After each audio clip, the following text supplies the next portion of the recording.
Good morning അച്ഛാ. Morning മോളെ. മോളി എങ്ങോട്ടാ? ഞാൻ സമ്മർ ക്യാമ്പിന് പോകുന്നു. നല്ല കാര്യം. ഇതെന്താ ഇട്ടിരിക്കുന്നത്? ഇതിനെന്താ കുഴപ്പം? കുഴപ്പമുണ്ട് മോളെ. നമ്മൾ വീട് വിട്ട് പുറത്തേക്ക് ഇറങ്ങുമ്പോൾ മാന്യമായ രീതിയിൽ വസ്ത്രം ധരിക്കും. ഇപ്പൊ സിനിമയിലും റീൽസിലൊക്കെ ഇതാ ട്രെൻഡ്. അച്ഛനൊന്നും അറിയാത്തോണ്ടാ. സിനിമ വേറെ, റീൽസ് വേറെ, നമ്മുടെ ജീവിതം വേറെ. ഇതെന്താ മോളുടെ കയ്യില്? ഇത് മൊബൈൽ ഫോൺ.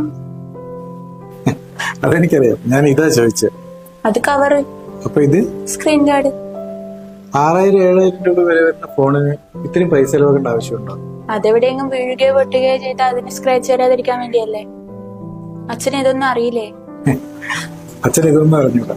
പക്ഷെ ഒരു കാര്യം അറിയാം, ചെറിയ പൈസയുടെ ഫോണ് കേടുവരാതിരിക്കാൻ വേണ്ടി നമ്മൾ ഒരുപാട് പൈസ ചെലവാക്കും. അപ്പോ മോളുടെ സേഫ്റ്റിക്ക് പ്രാധാന്യമില്ലേ? പക്ഷെ അച്ഛൻ ആൺകുട്ടികളെ എന്തോ ഒന്നും പറയാതെ അവർക്ക് എവിടെ വേണേലും പോവാൻ എന്ത് വേണേലും ധരിക്കാം. ആൺകുട്ടികളും പെൺകുട്ടികളും തമ്മിൽ വലിയ വ്യത്യാസമുണ്ട്. നമ്മള് ഇരുമ്പും സ്വർണ്ണം തമ്മിലുള്ള വ്യത്യാസം അറിയാം.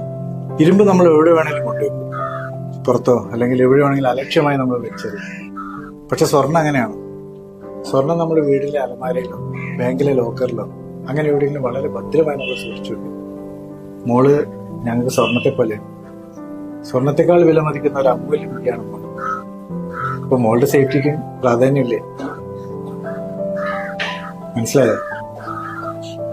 മനസ്സിലായ അച്ഛാ. Thank you. അച്ഛ ഇപ്പൊ എങ്ങനെയുണ്ട്? ഇപ്പൊ ഓക്കെ, നന്നായിട്ടുണ്ട്. ഗോഡ് ബ്ലെസ് യു മോളെ. എന്നാ ഞാൻ പോയിട്ട് വരാം. ശരി.